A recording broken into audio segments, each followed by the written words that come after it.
In the not too distant past, the idea that the German luxury trio of Mercedes, Audi and BMW would build city-sized SUVs would have been laughed at. But now, these high-riding hatchbacks are big business.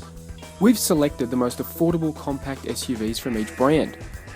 That means the petrol-powered Audi Q3 1.4 TFSI and the turbo-diesel BMW X1 sDrive 118D and the Mercedes-Benz GLA 200 CDI. But just because they're the most affordable doesn't mean they're cheap or skimp on the luxuries. All start north of 40 grand and all come with a long list of standard features that live up to the reputation each brand has earned over the years. First up, the newest of the trio, the GLA. It's Mercedes' first compact SUV available in Australia, and given the growth of this market in recent years, it's long overdue.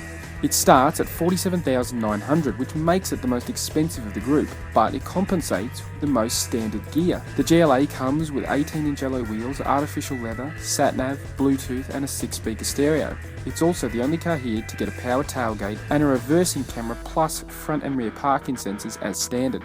The GLA isn't as dynamic as either the BMW or the Audi, but it is a very comfortable and easy car to drive. If you're after a relaxed cruiser, then the GLA does the job. It's also got a very nice interior. It looks really classy and really modern. By far the best car here in that department. One downside of the GLA is the noise, particularly under acceleration. That trademark diesel rattle becomes evident. Next up, it's the BMW. The X1 is the oldest of this trio, arriving back in 2010, but still has a lot to offer. It's $1,600 cheaper than the GLA and still gets 17-inch alloys, rear parking sensors, artificial leather interior, sat-nav and Bluetooth connectivity.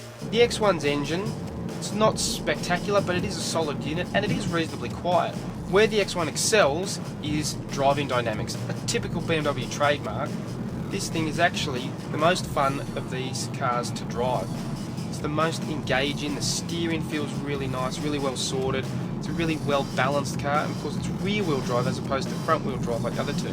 Interior wise, like the Q3, it's a bit of a mixed bag, but probably for the opposite reasons. It actually feels nice, there's nice materials, but the design itself is actually starting to look a little dated, which is not surprising given that the Q3 and particularly the GLA are obviously much newer things.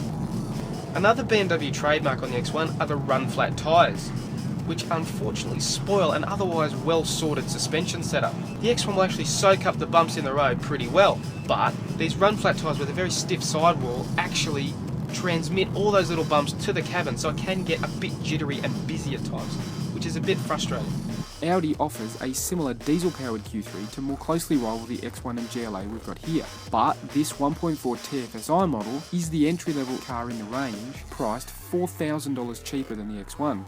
It still gets 17-inch alloys, rear parking sensors, partial leather seats and an 8-speaker stereo. But there are some notable omissions, such as sat-nav. It can be optioned as part of a $3,790 package that also adds a reversing camera. That brings it closer to the diesel rivals both on equipment and price. Now, being the only petrol-powered model does give the Q3 some advantages. Most notably, when you put your foot down, the engine feels really responsive, but that does have some downsides, most notably trying to get all that power to the road through the front wheels. Particularly on a day like today when the road's wet, we have noticed the traction control really working overtime as it tries to feed all that power down.